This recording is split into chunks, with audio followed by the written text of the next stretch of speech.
Olá, seja muito bem-vindo. Nós ainda estamos na série onde estamos falando sobre a destruição do templo. Acompanha conosco o que está acontecendo, que tipo de destruições que nós estamos vivendo. Nós já falamos sobre a destruição do corpo, nós falamos sobre a destruição dos templos familiares e nesse vídeo nós vamos falar sobre a destruição do templo que é a casa de Deus, tá? Fica conosco, bora lá.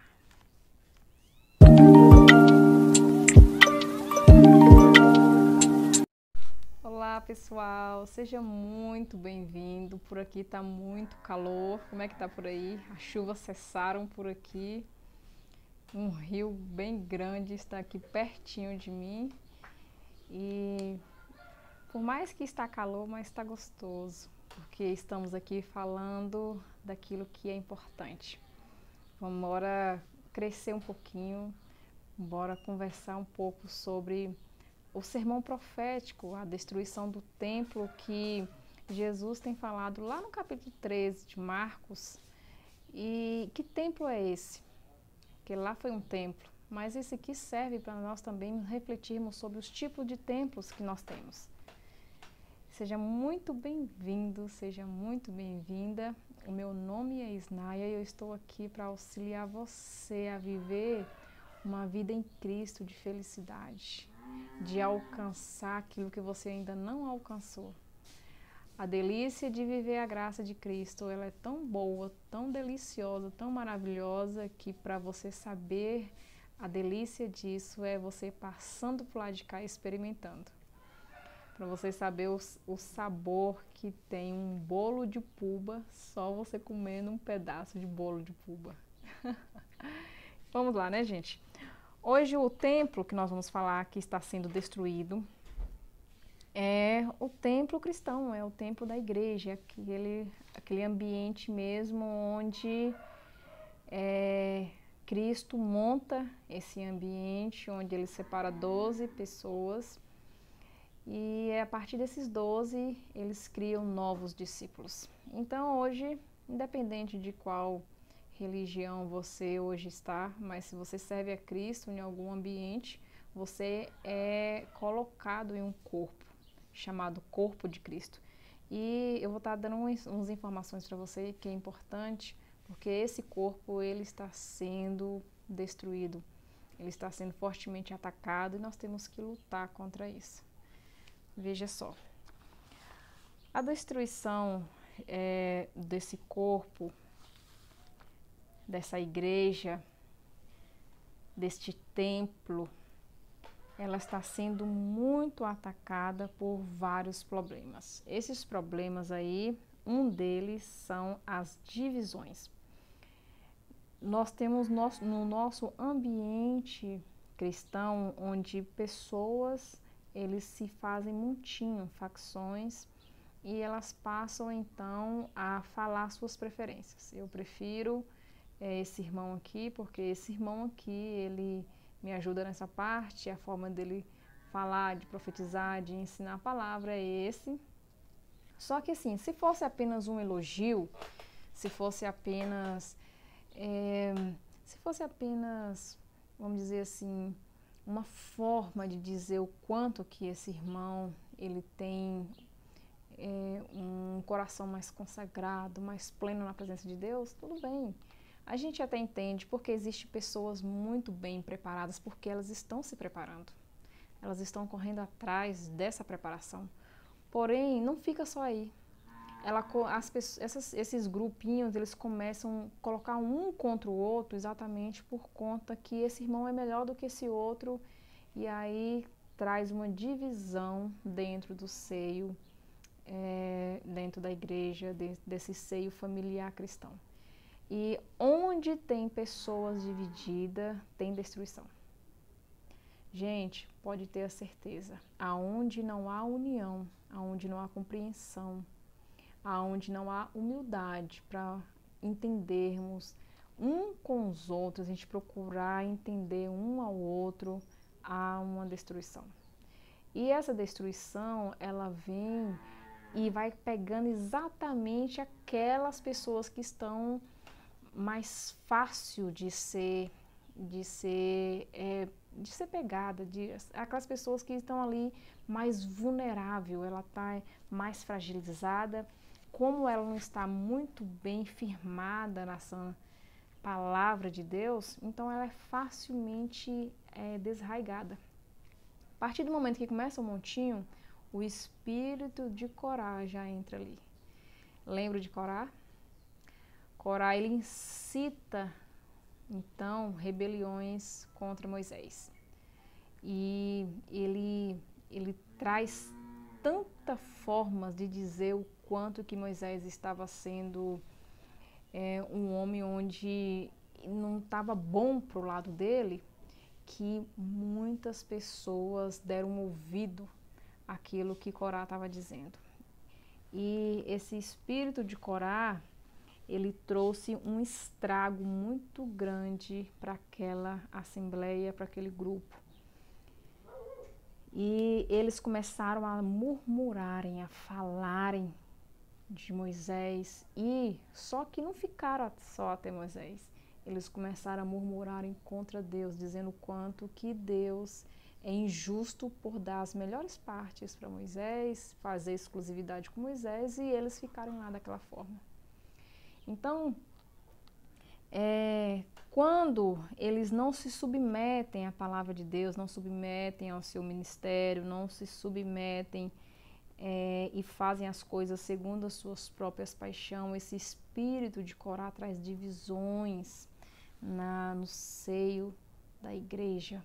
E nós estamos vivendo isso. Nós estamos vivendo hoje muitos dos nossos murmurando, falando sobre aquelas pessoas que estão lá na frente, que estão levando a palavra de Deus, estão se esforçando, e aquelas murmurações, elas estão sendo levadas intencionalmente para acabar com o ministério daquele irmão, daquela irmã, daquele que está se esforçando para servir a Deus. Cuidado com esse tipo de espírito. Um outro problema é o problemas doutrinários. Muitos grupos,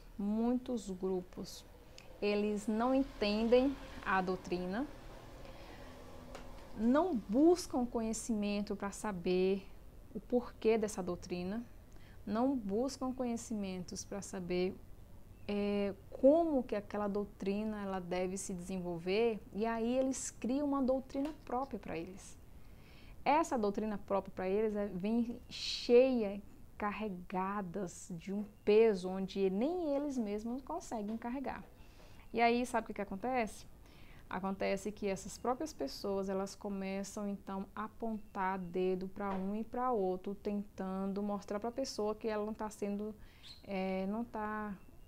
sendo tão bom assim naquilo que ela está fazendo. Oh, você está sendo errada nessa parte, você está sendo errada naquela. E ela começa a sufocar outras pessoas exatamente porque elas querem, o desejo delas é que elas querem que as pessoas vivam aquilo de forma muito certa, a ponto de elas não errar exatamente nada. E a gente percebe que isso é totalmente fora daquilo que Cristo oferece para nós. As doutrinas, elas não servem para nos destruir. A doutrina serve para nós, para dar proteção para nós. Aquilo que não pode está nos protegendo de alguma coisa. Aquilo que não pode está nos livrando de alguma coisa. Aquilo que não pode, muitas das vezes, é porque o Senhor está nos protegendo de espíritos malignos. Então tome cuidado, gente, pesquise, vai longe. Porque vocês pesquisando, vocês vão tirar as algemas dos seus braços, dos seus pés. Vocês vão começar a andar e vão ver o quanto que é maravilhoso servir o Senhor. Um outro problema que temos na igreja são os problemas morais. Esses problemas morais a gente percebe que ele vai exatamente dando de cara com os 10 mandamentos. E aí a gente percebe os nãos que o Senhor fala: não cobiça, não mata, não seja invejoso. E lá tem vamos dizer assim, um leque de coisas que o Senhor pede para nós não fazermos, porque se nós fizermos, nós estaremos trazendo maldições para nós mesmos. Então, esses problemas morais aí, quem está trazendo com ele de acordo com a Bíblia? O espírito de Caim.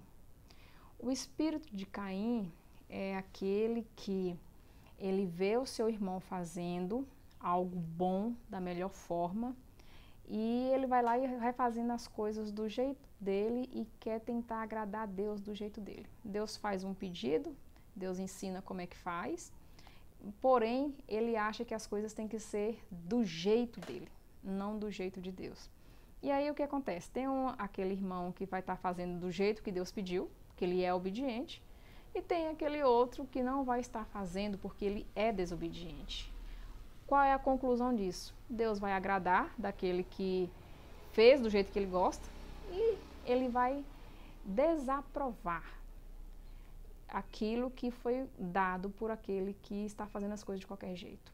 Então, aquela pessoa que não recebeu a aprovação de Deus, o primeiro sentimento que ela tem quando vê alguém cada vez mais prosperando, ficando melhor, é a inveja. Ela fala: por que aquela pessoa está recebendo tantas coisas tão melhor do que eu e eu não? Porque, gente, no seio de amizade, você vai ter aquele grupo, aquele amigo que você acha que é tão bom assim, mas a hora que ele vê você crescendo, ele vai sentir muita inveja e vai querer colocar a mão em cima para impedir o seu crescimento. Então, esse tipo aí, ele está com o espírito de Caim. E esse espírito de Caim, ele é tão mau, tão perverso, que enquanto que ele não vê a destruição, a morte daquela outra pessoa, ele não para de perseguir, ele não para de ir atrás para destruir aquela pessoa. Um outro espírito que está muito dentro da igreja, e esse espírito, ele tem trazido uma destruição em cadeias, é o espírito de Balaão. Eu não sei se você já conhece a história de Balaão, mas Balaão nada mais é do que aquele homem que era ambicioso. Ele queria fama, ele queria dinheiro, ele queria prazer de forma fácil, de forma rápida. E ele então, naquele contexto lá, ele era aquela pessoa que trabalhava com magias exatamente para tentar persuadir aqueles que estavam com ele, e aonde ele profetizava ali, muitas das vezes a profecia dele cumpria. Por quê? Porque o caro Balaão era um homem perverso, um homem de um coração sujo, negro, tinha uma luz, que a luz que estava nele era trevas. E essa luz, gente, ela que é trevas, ela tem entrado no meio da igreja. Então, as pessoas hoje usam a profecia, mas com segundas intenções. Elas querem ali estar ocupando posições, não levando a salvação, não levando o evangelho de Cristo, mas querendo status. Elas querem ali fama. E cuidado com esse tipo de profeta, cuidado com esse tipo de cristão que chega na sua casa.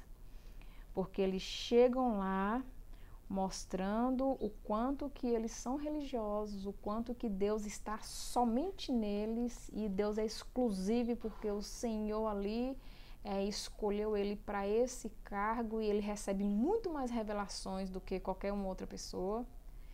E esse tipo de pessoa, eles acabam até mostrando o quão a autoridade de Deus está sobre eles. Mas a gente percebe que quando o Espírito de Deus está sobre alguém, traz para essa pessoa humildade, traz para essa pessoa um coração quebrantado, um coração obediente. Ela não força a barra. Então, para você saber se onde você está trazendo para você um grande benefício, é você observar na seguinte pergunta que eu vou estar te fazendo. Qual é o mandamento que você está servindo? Olhe para o seu crescimento espiritual.